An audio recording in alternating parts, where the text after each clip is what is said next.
King Charles arrived at the European Political Community Summit in Oxfordshire, where he was greeted by Prime Minister Keir Starmer.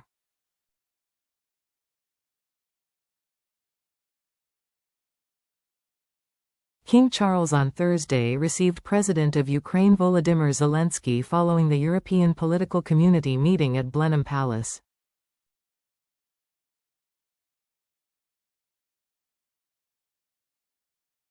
The palace shared a photo of King Charles with Zelenskyy and said, "Today the King received the President of Ukraine Volodymyr Zelenskyy following the European Political Community meeting at Blenheim Palace."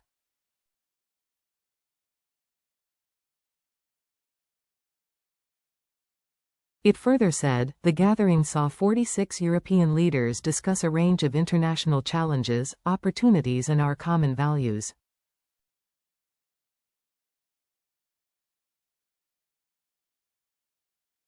Earlier, King Charles also met world leaders at Blenheim Palace, including the Ukrainian President and Italian PM Giorgia Meloni.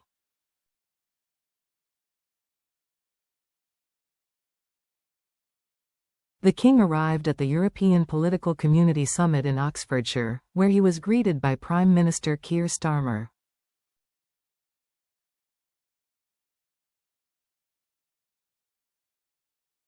It came a day after King Charles outlined Labour's first programme for government in 15 years on Wednesday, with promises of economic stability and tougher action on irregular immigration to improving relations with Europe soured by Brexit.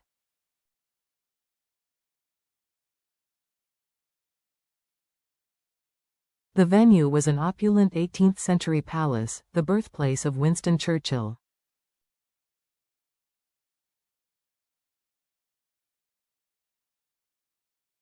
The guests included more than 45 of Europe's leaders, and King Charles III was on hand to host a reception.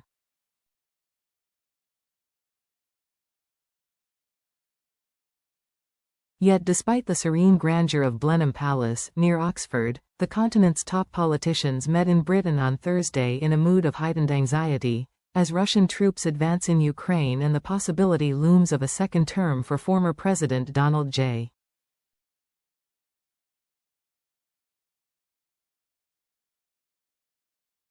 Trump, an unpredictable force on the world stage who has voiced disdain for the transatlantic alliance.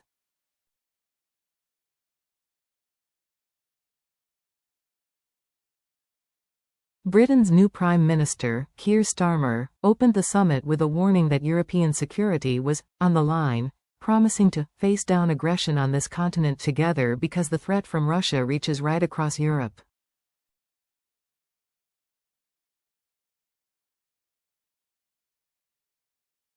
President Volodymyr Zelenskyy of Ukraine, seated next to Mr. Starmer, invoked the historic surroundings in his address, saying that bravery was Churchill's defining quality and had helped win the battle for Britain and, of course, for all Europe, during World War II.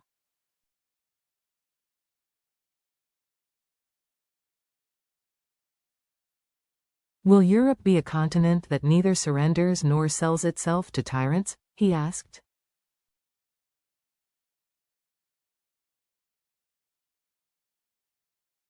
Some European lawmakers have worried openly that a Trump administration could end support for Ukraine and embolden President Vladimir V.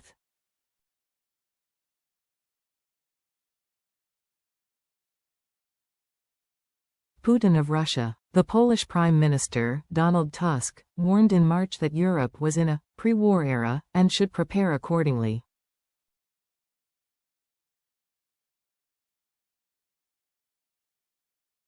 Clearly events in Milwaukee will hang over this summit, said Kim Derrick, a former British National Security Advisor, ahead of the meeting, referring to the Republican National Convention, where Mr.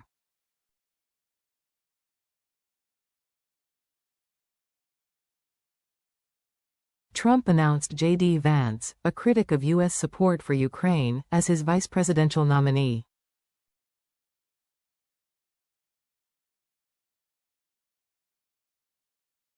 Sophia Gaston, head of foreign policy at Policy Exchange, a British research institute, said the possibility of a second Trump presidency was the elephant in the room, adding, There is going to be a bit of pressure on Britain, France, Germany, Italy, Poland, the big security actors in Europe, to make some kind of demonstration that Ukraine's future is in hand.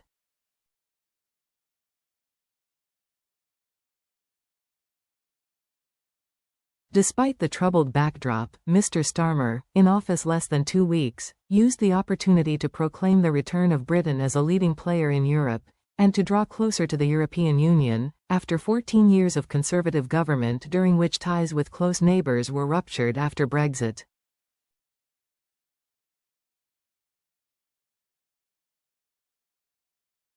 Britain is back on the world stage, said Mr. Starmer, adding that his country was resetting its approach to tackling illegal migration, and that most if not all of the leaders were leaving here with a sense of renewed confidence in their relationship with the EU.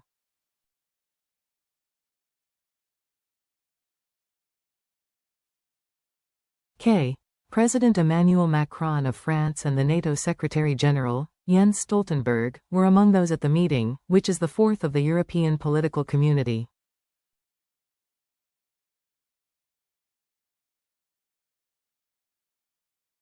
The group is the brainchild of the French president, who wanted countries inside and outside the European Union to work more closely together to confront collective challenges after Russia invaded Ukraine in 2022.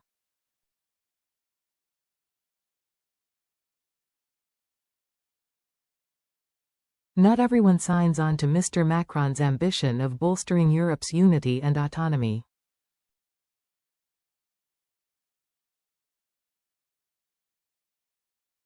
Divisions inside the 27-nation European Union have intensified since Hungary's Prime Minister, Viktor Orbán, assumed the bloc's 6-month rotating presidency.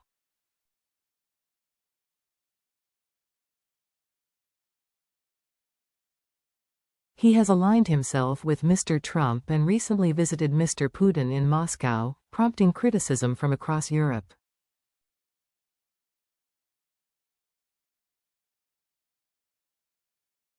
Without naming Mr. Orbán, who was at the summit, Mr. Zelenskyy criticized the Hungarian Prime Minister and suggested that he could be sidelined by Western allies.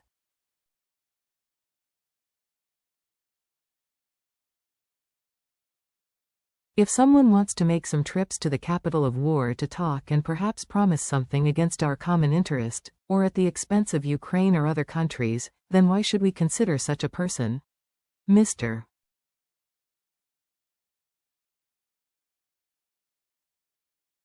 Zelenskyy asked, adding that the European Union and NATO can also address all their issues without this one individual.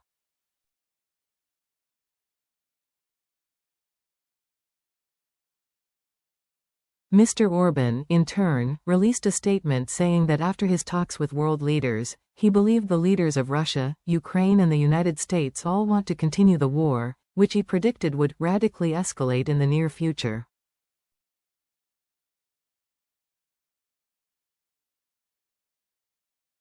In the statement, which he sent last week to Charles Michel, President of the European Council, he said that only the European Union can broker peace talks, that is, unless U.S.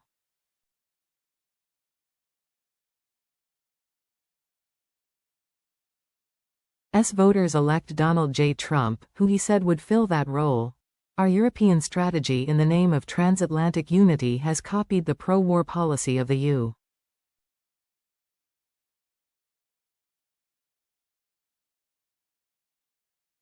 U.S. He said, a claim likely to irk his counterparts. We have not had a sovereign and independent European strategy or political action plan up to now.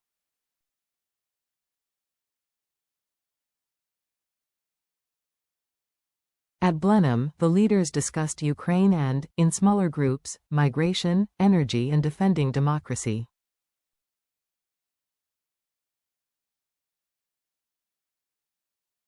There were no formal summit conclusions, removing the need for diplomats to wrangle over wording, but there was a closing news conference at which Mr.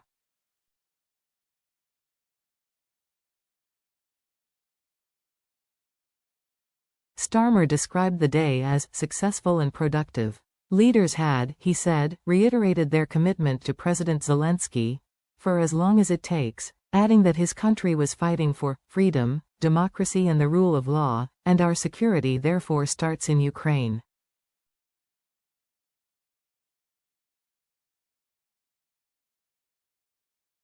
Mr. Starmer plans to move closer to the European Union by striking a security pact with the bloc, and improving a minimalist post-Brexit trade agreement reached by Boris Johnson, a former Prime Minister.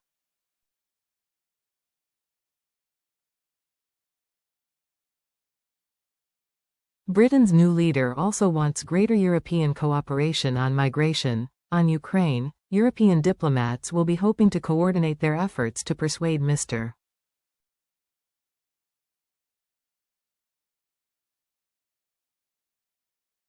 Trump to maintain support for the government in Kyiv, Mr. Derek said, by arguing that without it, Russia would be in a dominant position, weakening Mr.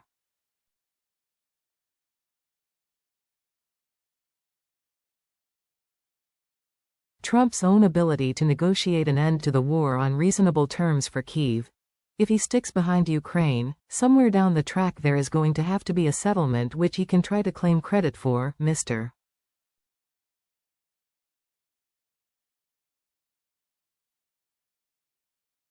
Derek added, but which wouldn't be bad for Ukraine in the way that the one he is proposing immediately would be.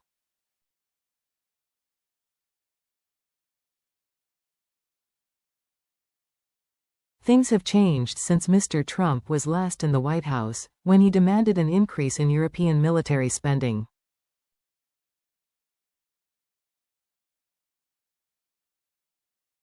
Now 23 of the 32 NATO member nations are on course to hit a target of spending 2% of gross domestic product on defense.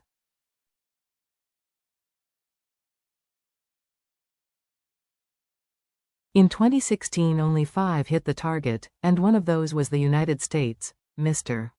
Starmer, who is under pressure in Britain to say when he will raise spending to 2.5% of GDP, this week announced a strategic defense review, with work starting immediately, in recognition of the urgency of the threats.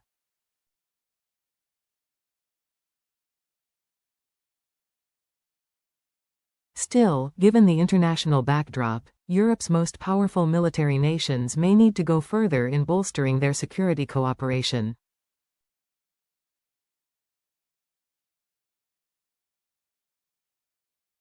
The Blenheim meeting could show what Britain's rapprochement with its continental allies can unlock, Ms.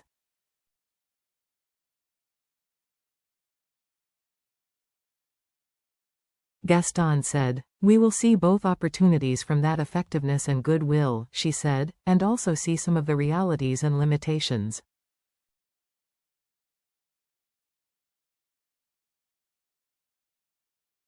Quote,